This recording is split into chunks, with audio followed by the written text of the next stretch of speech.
আমাদের দাবি হচ্ছে আজকে আমরা ধর্ষণের বিরুদ্ধে হচ্ছে সুষ্ঠু বিচারের জন্য এখানে দাঁড়িয়েছি।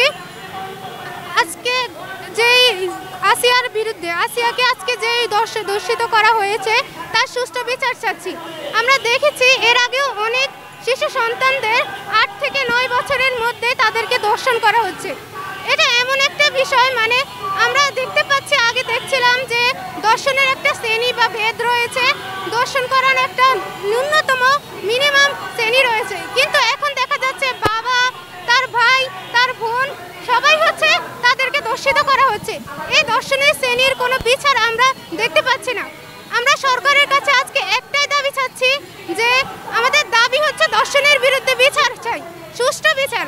সরকার আজ জুলাই আন্দোলনের পরে আমরা দেখেছি অনেক ধরনের আন্দোলনে বিরুদ্ধে অবক্ষয় করা হয়েছে, কিন্তু এখন বর্তমান সমাজে এটা এমন একটা ভাবে দাঁড়িয়েছে যে এটার কোনো বিচার হচ্ছে না।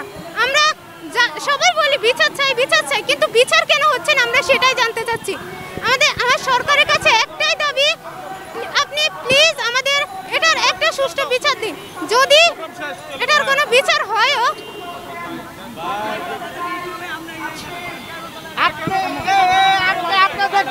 আজকে আমরা আসছি আমাদের দেশটাকে সুন্দর যেন হয়, যেন এই আজকে আমরা এই দেশে আসছি যেন আমাদের দেশে আর কোনো ধর্ষক না আসে, আমাদের কোনো মেয়েদেরকে এই ধর্ষকের থেকে রক্ষা পেতে, যেন আমাদের বাংলাদেশ একটা ইসলামী শরিয়া মতো হয়, যেন ধর্ষকের কোনো জায়গা না থাকে। আমাদের সোনার বাংলাদেশে কোনো ধর্ষক থাকবে না, এই দাবিতে আমরা আসছি। আমাদের সোনার বাংলাদেশে কোনো ধর্ষক থাকবে না।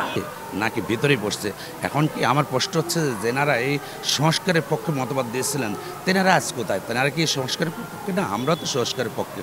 তো আমরা সংস্কারের পক্ষে ইতিমধ্যে আপনারা জানেন যে আপনার এই জাতীয় নাগরিক পার্টি ওনারা যে দল গঠন করছেন, ইতিমধ্যে পত্রপত্রিকা বিভিন্ন খবরে আসতেছে যে তেনারা ছাত্রলীগ বা আওয়ামী লীগের যে পেতার তারা ছিল তাদেরকে ওনারা আশ্রয়পত্র দিয়ে দল গঠন করতেছে।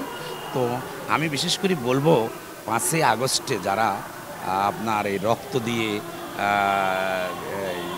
30,000 হতাহত, 1600 থেকে 2000 শহীদের রক্তের বিনিময়ে অর্জিত স্বাধীনতার পর থেকে ওনাদের কাছে ওনারা সরকারের বাইরেও।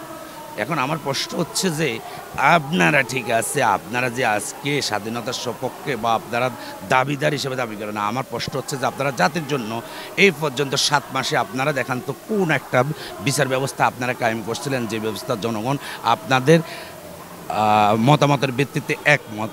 যে দেখেন আপনারা যে একবার স্থানীয় এমন অবস্থা কোনোভাবেই সম্ভব না, আবার কখনো সংস্কার ছাড়া চলবে